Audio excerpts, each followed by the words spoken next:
Chicago, 2011. A cop is murdered. Police and prosecutors swear they have the trigger man. He swears he didn't do it. How far will each side go to prove they're right? Like it's just one bombshell after another, where you're like, what? The story of a PlayStation, a brain-eating amoeba, and the relentless pursuit of justice. Off Duty, out now. Listen wherever you get your podcasts. Hi, this is Hannah Berner from Giggly Squad. Have you ever put on a bra that makes you feel like a goddess? Prepare to be obsessed with the Dream Angels Wicked Bra from Victoria's Secret, the iconic brand behind the world's most comfortable bras. And I only wear the most comfortable bras. The bestseller features an innovative sling for perfect lift without padding, and the fit is chef's kiss. Awaken your inner goddess with new colors and super femme lace embroidery. Find out why this bra has thousands of 5-star reviews and counting. Shop it in stores and online at victoriasecret.com. Howdy, howdy, ho, and welcome to Fantasy Fan Fellas. I'm Hayden, producer of the Fantasy Fangirls podcast and your resident lover of all things Sanderson. And I'm Steven, your bookish internet goofball, but you can call me the Smash Daddy. And we are currently deep diving Brandon Sanderson's fantasy epic, Mistborn. But here's the catch. Steven here has not read Mistborn before. That's right, hey. So each week, you'll get my unfiltered, raw reactions to every single chapter. And along the way, we'll do character deep dives, magic explainers, and Steven will even try to guess what's next. Spoiler alert, he'll be wrong. Newsflash, I'm never wrong. Episodes come out every Wednesday, and you can find Fantasy Fan Fellas wherever you get your podcasts. Hello and welcome back to the Psych Legal Pop Podcast. This is a podcast where we talk about popular culture through the lens of an attorney and a therapist. I'm Tess Brigham. I'm the therapist. And I'm Brooke Brigham. I'm the attorney. And today we are back with our Sister Wives Rewind, Season 9, Episode 8, Robyn's Big Announcement. But before we get into Robyn's big announcement, we have an announcement too. So Brooke, would you like to share that? Yes. Well, I already have my copy of Christine's book, Sister Wife, and I am thoroughly enjoying it. So we are going to be covering it.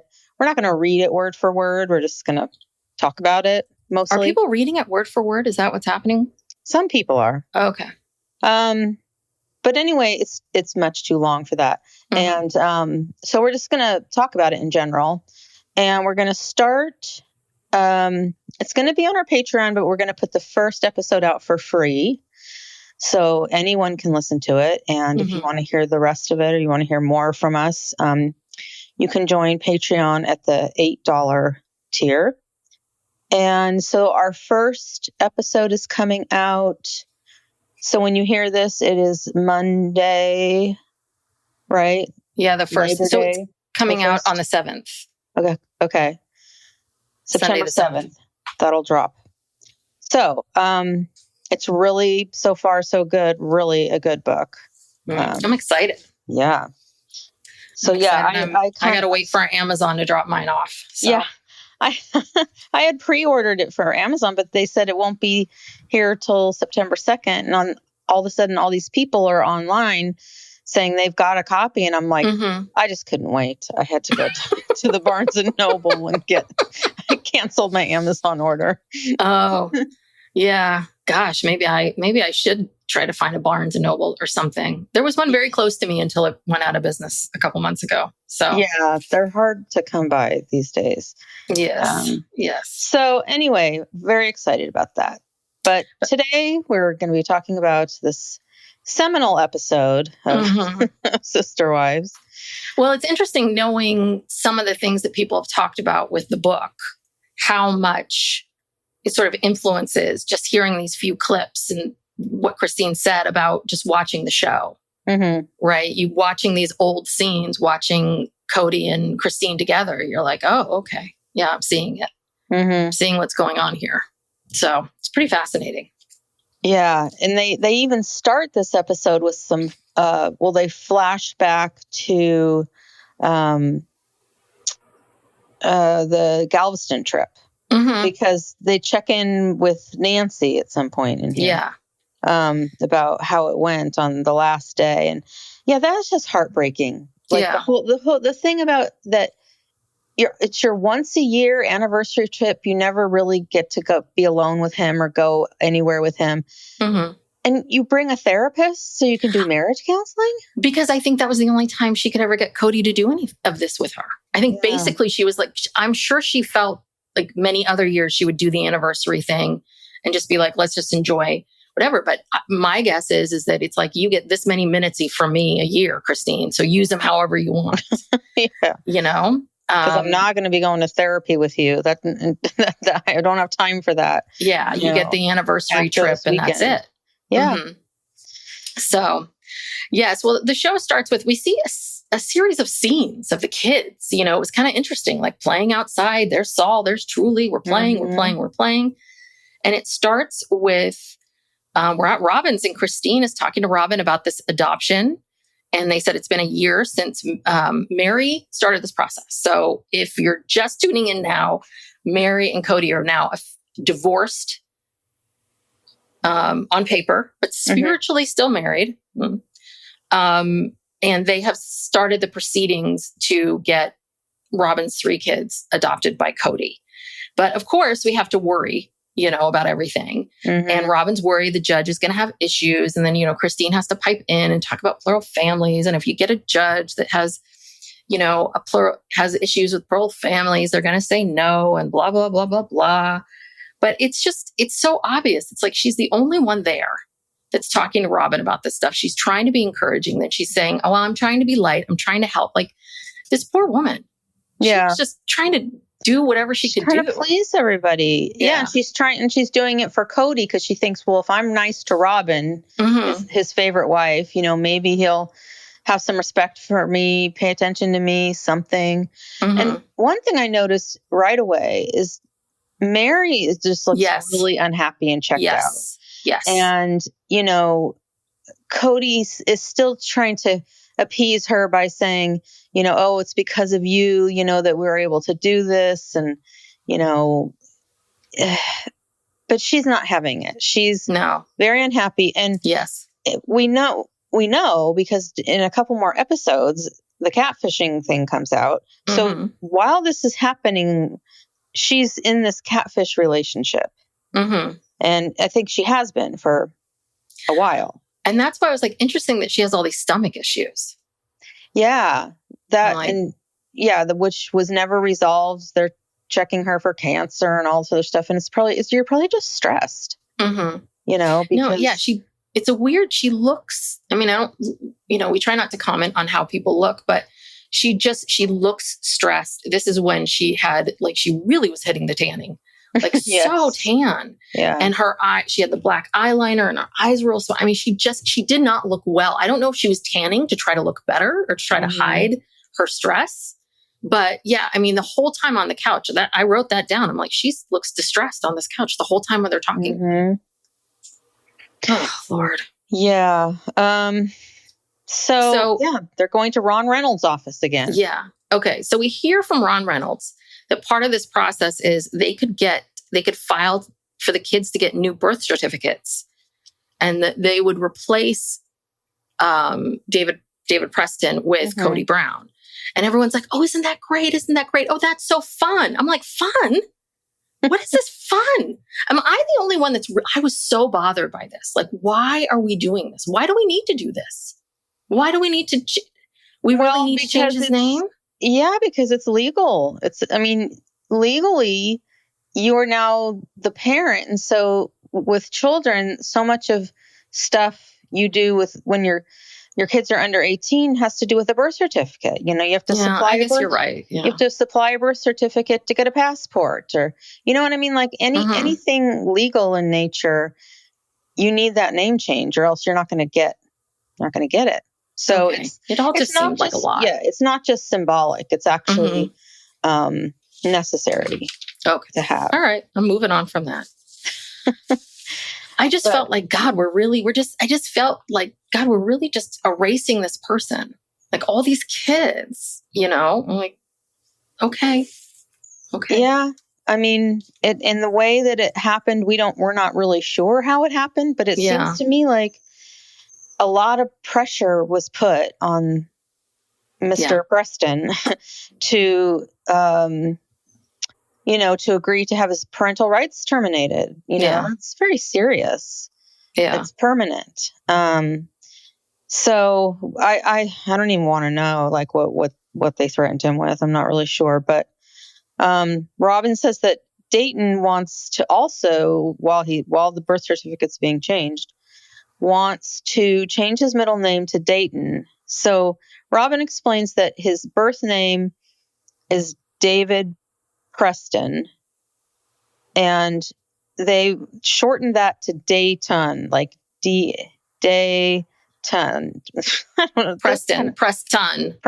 Yeah. Dayton. David Preston. Anyway, doesn't make a ton of sense to me, but anyway, that's how that happened. And so he wants to make that his middle name, and everyone is real choked up about that for some reason. Like, I was like, okay. Yeah, okay. That's I don't know. And this is when Christine was the most excited. Yes. She's like, he's the good person to put your kids on paper with. She's just like, she is up, and while they're signing the paperwork, she's all up there. Janelle and Christine are just kicking back in their chairs, and Christine is up there at the desk. I mean, she could not be more supportive of this if she tried. Yeah. So then they leave Ron's office. They go back home. And so Kody and Robyn are just going to tell the 3 kids themselves what's going on. And Kody does what is the dumbest thing that you could ever do when this isn't like we're going for ice cream. This is pretty serious. So he tells the kid like, oh, you guys better get in here. You're in trouble. Somebody's in trouble. Do you want the good news or the bad news? And it was just like, really? They also forced Meri to be there. Oh, that's right. Yeah. Because Poor Meri. She doesn't not want to, because they think they're paying homage to her. Like, again, this is only possible because you agreed to this divorce. And again, she's just kind of standing there silent, not saying anything, looking unhappy. And as soon as the announcement is over, she leaves. Yeah. Yeah. So, so then he just kind of blurts it out. And it's unclear to me how much preparation was there in telling, because they seem shocked. Well, because he started the conversation with, you're in trouble. They think something's wrong. And so he starts this by saying that. And the other part of it too, is it's not done yet. This is what they do. They always tell them like every single piece of it. And I don't know if you always need to tell kids every single piece. Well, I think they have to tell them this. Yes, to get them to they go. Have to go to court with them. But Dayton is like, whoa, really? Like, he really looks surprised. And I'm wondering, how much did they discuss this with them? And they do tell Dayton that because he's 15 or whatever, that, he can talk to the judge about how he feels about being adopted. And they prepare him for that. But yeah, I don't know how much prep they gave them with this news. Yeah. Well, it's, I mean, and you're doing it on camera too. Yeah. Right. Like, these are 3 kids. You're doing it on camera. And the thing is that, yes, we see them looking very enthusiastic and happy about all this. And maybe they are, but you gotta believe that there's maybe parts of some of them that maybe feel a little bit like, I need to go along to get along. Oh yeah. Well, Robyn's told them from the beginning, she had them she was training them to call Kody daddy before they even got married. And then Kody says he can't understand why the kids aren't more excited, because he went through so much to do this. Of course. He went through so much. These kids have been through a lot. Yeah. And they, do they even understand that this relationship with their father's being severed legally? I mean, I don't know. They just. Yeah. Again. Yeah. Yeah. And then we get Robyn and Kody like on the couch. Like, it'll be so upsetting if the judge says no to the adoption. And it's just like, I don't know. That's when I was just why are we, if you know there's a chance that this isn't going to happen, why are you telling the kids? But then I get what you're saying, which is they need to know for, to go to court. I mean, I get it. Yeah. Well, I would think that prior to this adoption, like they would have had a social worker would have done some kind of home study. I'm sure that happened. I mean, I don't know. I did start wondering too about when Christine brought up the stuff about the judge and what if you get a judge who doesn't like it? And I'm like, oh, that's a good point because, you know, judges, they have a lot of power, you know, whether or not to approve these things. And, I mean, how often does a judge have a polygamous family before them? You know, it's probably especially maybe in the state of Nevada. Very rare. So, yeah, I mean, I guess it is luck of the draw, but because they are, I mean, I don't know. Very strange. Well, you know what? Guess what? There's more news. There is even more news.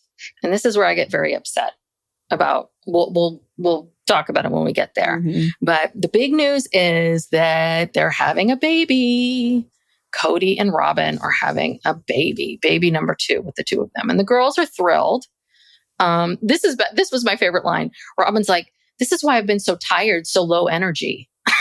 So this is why? What's your excuse for? How long have you been pregnant for, lady? That's why I'm so low energy. Yeah. Well, and again, poor Dayton. First he gets hit with this adoption thing. Yes. Then he gets hit with this baby thing. And Robyn says, well, because of his Asperger's, this affects him more because he doesn't like change. You know, that makes him anxious. And he needs time to process it. So you're going to hit him with this double whammy. Yeah. Like, within the span of 5 minutes, basically. Yes. Yes, they are. Oh, God. Way too, I mean, they'll just do anything for camera time, you know, for a storyline.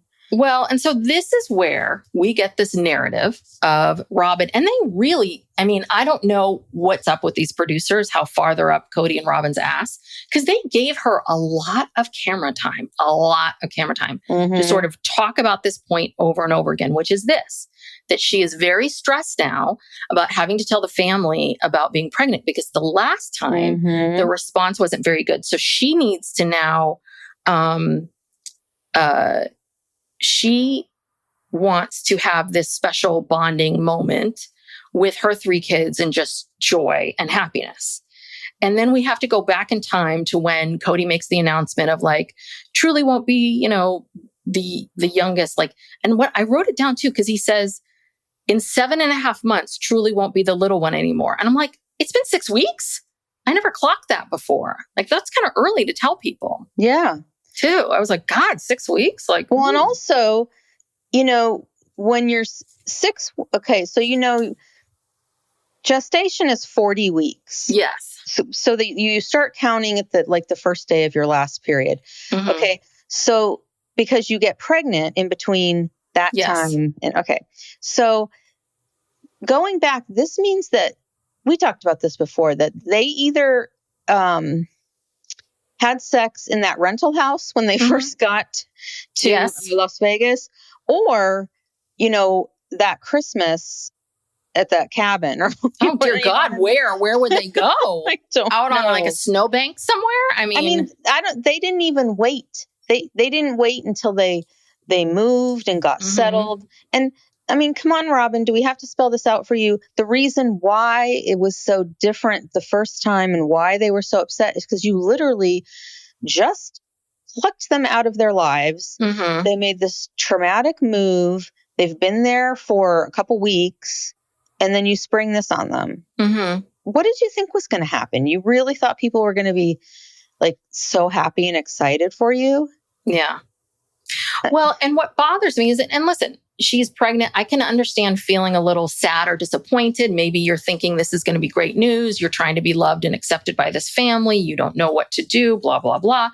But what bothers me so much about it is that this is 4 years later. And Robyn really hammers home. So, she really hammers home this fear about the rest of the family and how they're going to handle this news. And so, again, she's sharing reflections. Like, she had those reflections. She reflected on that. She said, yeah, it was a hard time. A lot was going on, so on and so forth. So, but the problem is that, okay, so you have this awareness. Why do you still have to be the victim now? Why do you still let that go? Let it go. It's been 4 years. And it pisses me off that you keep bringing up the fact that the teenagers had problems with this because they're teenagers. And I'm sorry, but Hunter has the right to say, when he's 14 years old. Like, yeah, we say a lot of things as two people that are children of divorce and had to deal with a lot of shit. Yeah, you say a lot of stuff when you're a kid and you move on and you get better with it and you understand it. And it's a little bit like you're never going to let this go, Robyn. You're never going to let this go. And it angers me. Cody was mocking Hunter. He was saying, well, I'm glad I didn't have to hear any garbage about how, we already have enough kids. And we all know we used to talk about Hunter. I mean, it's like, he can't let it go either.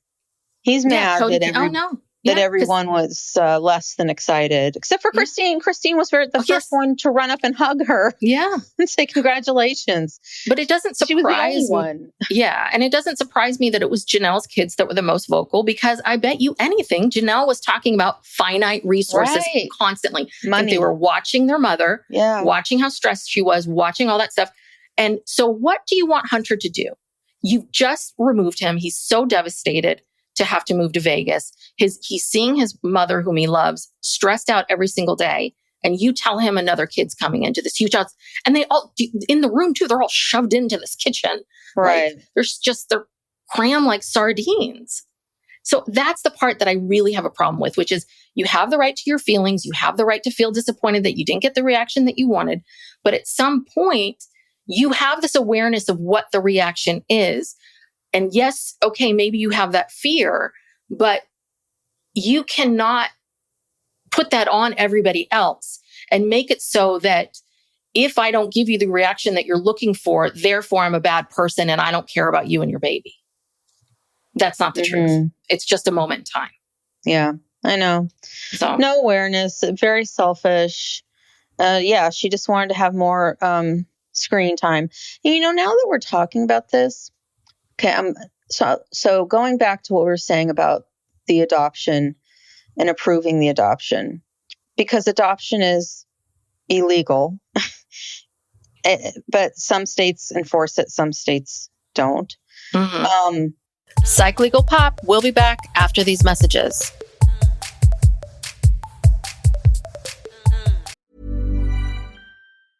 This message comes from Jackson. Taxes aren't something you can only think about once a year. With investments, planning for tax day is year-round. Fortunately, Jackson offers tax-efficient products. Visit jackson.com for more information on how our products can make your tax bill a little bit less painful. Jackson is short for Jackson Financial Incorporated, Jackson National Life Insurance Company, Lansing, Michigan, and Jackson National Life Insurance Company of New York, Purchase, New York. Chicago, 2011. A cop is murdered. Police and prosecutors swear they have the trigger man. He swears he didn't do it. How far will each side go to prove they're right? Like it's just one bombshell after another, where you're like, what? The story of a PlayStation, a brain-eating amoeba, and the relentless pursuit of justice. Off Duty, out now. Listen wherever you get your podcasts.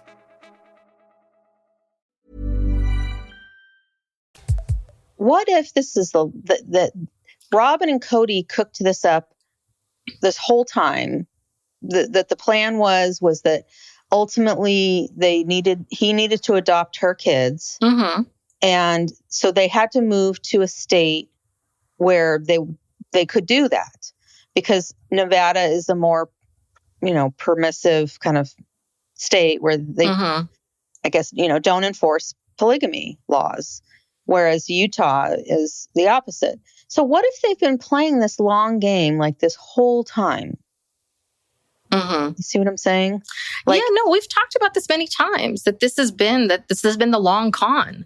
that Meri was conned. And I think maybe on that couch, she started piecing things together or something. I don't know. The timeline is coming together here. Yeah. I don't know. I mean, it all seems to always work out in her favor. So yeah. This adoption seemed too easy. I don't know. Mm-hmm. These people. Well, we got to focus on Meri now. Meri's going to the doctor because she's dropped 30 pounds in 6 months. And they did a CAT scan, I guess, and they found some issues, but not in her stomach because her stomach hurts all the time. And then we see her go and follow up with her OBGYN, and poor Meri, they got her in the paper gown. I'm like, you don't even let her change out of the stupid paper gown. She was in the stirrups. Like do they show the ending of the pap smear? I was kind of surprised.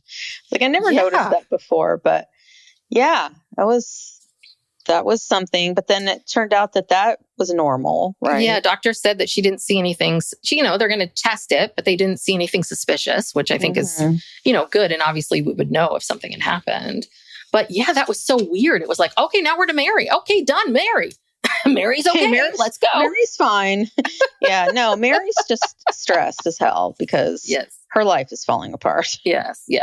So this is when we get Galveston, because Kody and Christine are going to see Nancy as like a follow-up from their anniversary. And Christine makes a comment that she says, in Texas, I was the only wife, but now that we're back, it's the big picture again. And so Nancy wants to talk about stacking the rocks. And basically Kody admits, I wasn't listening. I really wasn't listening. It was fun though. And Christine's like, yeah, fun for you, but it wasn't for me. And, this is where Christine says, I always give in to you constantly. I feel like that's what I have to do. I see you with Robyn. She disagrees with you and you're listening to her and you're taking her opinions in. And, and Nancy says like, Robyn, can you agree that Robyn has been a consistent voice in your relationship with you? And he says, yes. And he's like, so, basically she points out to him, this is what Christine wants. Yeah, she wants a voice. But Kody is still so dismissive of it. You could tell he's just like, God, I can't wait to get home to Robyn. That's what it feels like. Like you see them holding hands. It's like his hand is on it. And it's just heartbreaking because you can see Christine working so hard to convince the world, to convince herself, to convince Nancy, all of it. Yeah, no, she just wants to be seen by him, and she never has been. And I do think she does bring up something that I think has been a big issue with their relationship, which you have to put on Christine on some level, which is that she says, I never stand up for myself, and then I build all this resentment, and I never tell you how I feel. And so I have all this resentment built up. And that my guess would be is that when he does finally show up at her house, she has all this anger and resentment. It doesn't feel like enough. It doesn't feel this. So that's how she is with him. And we've talked about that too. And, she's owning that part of it, but it's just, there's a little bit of like with marriages, I do think, this is just my theory, I do think there's a point of no return with marriages. Like I do think that enough stuff can happen that you're never going to get past it. And I think that's what, unfortunately, what we're seeing here was that I don't think she was ever going to get past her resentment, no matter what, even if Kody switched it up completely. He wasn't going to. She didn't have faith he would. Yeah. But I think she was just so angry and disappointed and hurt. That's my theory. But we'll read it in the book. We will. Oh, yes. I've already read plenty about it. Yeah. And that's the thing. This whole time in Las Vegas, it feels like she is trying so hard. Just desperately trying so hard. And by the time they get to Flagstaff, she gives up. She just starts living her life, just starts pulling away and becoming more and more independent until she got to the point where she was like, I don't need this. And this is the part about, right, this plural marriage, this family that Christine grew up in that you're seeing very clearly, which is yeah, this is, women are told over and over again, this is your role, this is your role, this is your role. And it takes, so for someone like Christine to break free, what is she, 45, 46, 40? I mean, it takes decades to reprogram your mind to sort of think differently, think that she could have some level of independence, thinks that she could push back or leave or anything like that. Yeah, she was hardcore raised in this, so, like, you just have to be sweet. Just everything's fine. Keep going, go along, move along.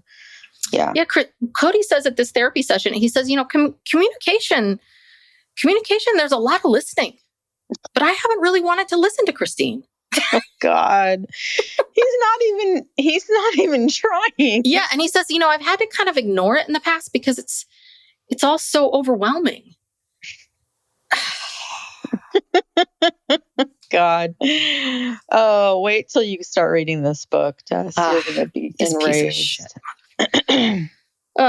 So now it's to Meri's house. Well, now we're off to Meri's house for the big announcement.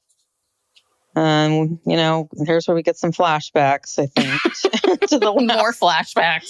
Yeah, well, and that they show that, when Hunter, they had the older kids on the couch, and that's when Hunter said, I think we have enough kids. And then Logan says, but Robyn doesn't have one with us. He's just always he's so sweet, just trying to see the positive sides of everything. But the other thing too is, did you notice like Leon and Logan were a little more on board, like, because they're almost out of there. Right. Like, Logan this isn't going to affect me. Yeah. That's what Logan's thinking. He's like, yeah, let's just accept it. But that's the reality. But the thing is that it's Hunter was going to be there for another 4 years. Like, Maddie was going to be there for another couple of years, right? Like, and again, you have to think about, like, every day, what are you absorbing from your mother? Like, how to live, how to think, how to be. And I think she too was watching her mom stress out. Yeah. And also she probably knew, oh, great, like some other kid I'm going to have to babysit. That too. Because he was using Maddie and Aspen as babysitters when he would go to see Robyn. And I'm sure once Robyn moved, I can remember many scenes where, for whatever reason, the nanny was not available. And the fact that she has pretty much always had a nanny too is just incenses me. But there are many times where you'd see Robyn and Kody leaving the house, and in would walk Maddie, or in would walk Leon, or someone there to babysit, and it's like, they're not getting paid for that. No. So yeah, I mean, again, they have the right, but that's what bothers me. And so then Robyn's like, okay, well, if we have it at my house, it's going to be, everyone's going to assume or figure out what it is. So let's have it at Meri's. And she tells Meri first about the announcement. Just what Meri wants to fucking hear at this point. I'm sorry for my language, but can you imagine, Meri? You realize you're being conned. You've given up on this marriage. You are out. Because the other thing too is, if you noticed, all of Meri's scenes are by herself. She goes to the doctor by herself. She's in this chair by herself. She's in her house by herself. Yeah. Like, no one goes to the doctor with her. Yeah. She is alone in all of this. And so, but Robyn then puts it on Meri to make this. I mean, I'm sure Meri loved to hear that. And then to make this announcement. And again, you are assuming, you are giving everybody a vote of no confidence that they are going to quote unquote disappoint you again. And that's the thing. It's like, first off, that's on you. No one can disappoint you. You got to take care of you. But the other part of it is, again, I've talked about this, like this thing of people freezing you in time, not allowing you to grow as a person and to see you who you are. And it just bugs me that you are going to point to teenagers as the problem. And yeah, Robyn says, this announcement is a test to see how we're doing as a family. Yeah. Like, how well are you liking it? You mean, it's a test to see how people are going to treat you. And if they treat you badly, because if they treated her badly and they didn't like the announcement, she'd just use that to her advantage to, say, oh, poor me. Mm-hmm. So either way, she just works it towards herself. And then she talks about how lonely her pregnancy was. Really? Give me a break. Really? Come on. Because a couple teenagers and a family of 23, there's 23. You were all in that house together. Of 23, you were that lonely? Really? Really? Yeah, and Kody's always with her. So Yeah. how can she be lonely? And then it's all this stuff about like how she's so nervous and her heart's pounding and she's so stressed out and she's about to pass out and die here and blah, blah, blah, blah, blah, blah, blah, blah, blah. And you're like, oh my God, you're really milking this. You're really milking this. And that's what, and in fact, the producers are showing us all this. They didn't need to show us all of this content. They could have really done one scene of her talking about it and let it go. Now, how far along did she say she was this time? Like the first time she was 6, is she just 6 weeks again? No, I think she's a little farther along because the one thing I did notice with the flashback is she's pretty thin in that flashback. She's sort of like, really, she's not showing at all. Mm-hmm. In this scene, she's showing like her hips are widening, her belly's there. She looks, I mean, which again, I've only had one child. So, but I hear like the second, third, right? Your body starts to respond faster and faster. Mm-hmm. So yeah, I mean, I think she looked at much more. I don't know how far along she was. I mean, we see a scene where it's the first prenatal appointment. That's pretty early on. That's like 8 weeks. They usually want to see you around 8 or 9 weeks. Yeah, but for that first appointment. But that's kind of protocol for doctors. This is a midwife, and I'm not putting down midwives, but I mean, when you go to the doctor, they've really probably more conservative protocols, where they want to, I don't know. I still maintain that I think this is probably a couple weeks later than the last one. I mean, I'm going with 8 or 9 weeks. These people don't wait. Yeah. They do not wait. What happened to waiting, for the first trimester? Yeah. Yeah. Don't do that anymore. Yeah. And then that's where we, yet again, sorry, let me go back. So Meri makes the announcement. Mm-hmm. Everyone cheers. Christine goes right over yet again and hugs Robyn. Yeah. Even Janelle smiled. She didn't go hug her, but she smiled. Because they have more resources. The resources are not so finite. It's a little better now. Yes. Yeah. And then everyone becomes fixated on this idea of twins. Mm-hmm. Maybe it's going to be twins, because she's showing earlier, I guess. Mm-hmm. And they get fixated on that. And then the kids start coming up with all these names for the baby. And they were pretty good. Like, I like Maverick. I like Maverick. And also Truly says Charlie. Yes, I like Brown. Charlie. And that's boy or girl. Yeah. It's a great name for a girl, I think. But Charlie Brown, too. Oh, Charlie. Yes, they said Charlie Brown. Yeah. And then Solomon says poop. And then Garrison says Jackson Brown. And I was thinking of the singer Jackson Brown, but he said something about it being someone from the Civil War. Oh, same thing. I thought of the singer too. Yeah. I'm not a good Civil War historian. And this is what bugged me was that all the kids, they were having a great time. They're throwing out fun. Names. Let's do twins. We're so excited. Isn't this great? Getting irritated. He's being a dick. Yeah. Like, no. It's like, you know what, Kody? Nobody's writing Maverick Brown right on the birth certificate. Like, calm down. Everyone's just talking. It's like you wanted the kids to be excited about this, and here they are being excited about it, and you're still not happy. Yeah. Yeah. Although Robyn did say, relax, they're just having fun. Like she was going with the flow, but for some reason, Kody just couldn't handle it. Like, yeah, what a weirdo.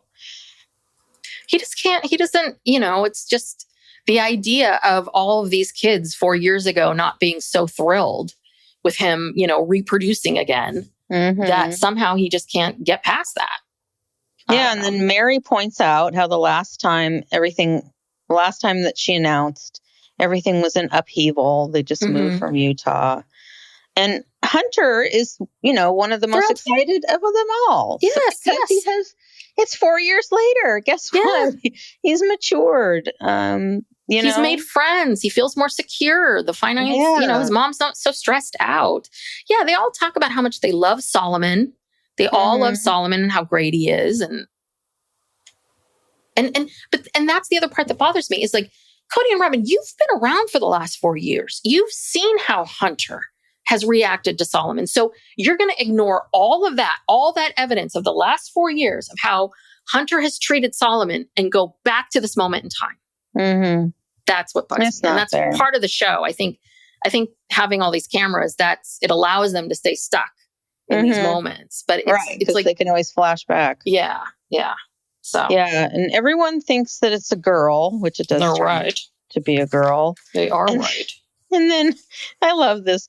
Janelle says, yeah, well, if you had twins, I could help more because I have more time now or something like that. And I'm thinking, Janelle, you are not going to help with Robyn's twin babies. Who are you kidding? Well, but we heard Christine say it, like Janelle loves babies and then she likes giving babies back. It's like, yeah, I think Janelle likes holding a baby and then there you go. Yeah, that's not a lot of help necessarily. It's not like changing diapers or anything like that. Mm-hmm. So then Robyn goes to her first prenatal appointment and Aurora and Brianna want to go. And did you see what Kody did with Saul before he left? Oh, yeah, that was weird. He's like, so he made Saul like, stop what he's doing, get down, kiss him. And he says, what's your name? And Solomon's like, Solomon Kody Brown, and I was like, why does this kid need to repeat his name to you? I know. That's so weird. And his entire name? I think Kody just likes hearing his name. Yeah. Cody's fixated on Solomon. Yeah. And himself. I think it's because, that's narcissists. That's how narcissists treat their children, as extensions of themselves, as extensions of their, amazingness and how wonderful they are. So he doesn't ego. Yes. But then, we meet April Kermani, the midwife. Kermani. We've met her before. And they hear the heartbeat. She was Solomon. She was the midwife for Solomon, right? Mm-hmm. Okay. Yeah, we saw her before. Yeah. Yeah, it's got a heartbeat. It's not twins. No. So only one little fetus in there. Mm-hmm. Beaten away. Yeah. Yeah, but that was really, it was cute seeing the picture, seeing all that. That is like a very special moment. It is. Like nobody doesn't want you to have these special moments. Someone's taking these away from you. Yeah, and I thought it's kind of cool that, Aurora and Brianna are old enough that, they can understand this and that, their mom's having another baby. That's kind of rare that you get to experience that as a sibling because there's so many years in between them. They get to go through this and see it. Yeah. Well, and I think that, it is also very strange for people. Anyone that I know who's had the situation where they've had like a younger sibling that's a good 7, 8 years, 10 years younger, it is odd. It is different. You do grow up. It's a different feeling. And I think so much of it is about the age of the kid. Like how old are they when this happens and what's going on in their life? Mm-hmm. So, but these two girls have been so programmed, they just know to smile. I know, because you look at them and they, like, at least like now at this age, they, I don't know. You can see that they're still kind of clinging on to their, their old selves or something. But, because they're just like, especially Brianna and she's still such a little girl, and then you look at her now and she's like a bitter Betty, just like Robyn. Yeah, a little bit. Yeah. A little bit. Well, I hope the girls have met men at the at their new church. I hope so. I hope someone's, someone high, good quality. I hope they're going on dates and courting, wooing. Yeah, because geez, Aurora's got to be like 25 or something, 26. Yeah. That's getting. It's going to be 30 soon. Let Aurora be free. Yes. Free Aurora. The same people who, advocated to free Britney, they need to go help Aurora. Oh, that's true. We need a free Aurora movement. Yes. And Brianna too. She's deserves to get out too. Yeah. Well, yeah. I hope we see more right. of them on this coming up season. Yes. Okay. So what were the scenes? I didn't write down the scenes for next week. What happens? No, I didn't either. Oh, dear God. And I just watched this recently. So it's very sad that I can't remember. I think I might have turned it off. Announcement. I think it's more adoption. I think the next episode is when they go to court. Right. They go, they actually everybody gets on their nice clothes and they go to court. And, everyone's kind of a little bit scared, but nothing to be scared of. Yes. So. All right. So we will be back next week with our Sister Wives Rewind. We're going to be covering these season 9 episodes until the new season starts on September 28th. So our recap of that will drop on the 29th. So we'll be doing this up until that time. Again, go check out if you enjoy us and want more content and you're a big Sister Wives fan. This is a great time to join our Patreon, right? Join before we start the book club and start reading Christine's book.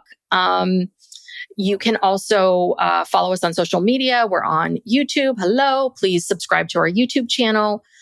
Follow us on social media. And just give us a 5-star rating and review if you haven't already. And follow us. We really appreciate any support you can give.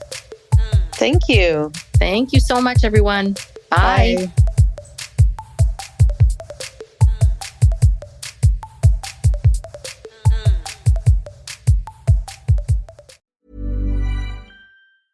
This message comes from Jackson.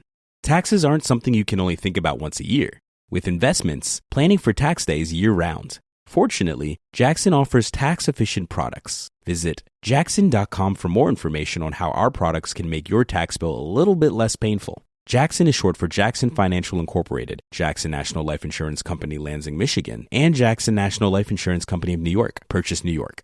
Hi, this is Hannah Berner from Giggly Squad. Have you ever put on a bra that makes you feel like a goddess? Prepare to be obsessed with the Dream Angel's Wicked Bra from Victoria's Secret, the iconic brand behind the world's most comfortable bras. And I only wear the most comfortable bras. The bestseller features an innovative sling for perfect lift without padding, and the fit is chef's kiss. Awaken your inner goddess with new colors and super femme lace embroidery.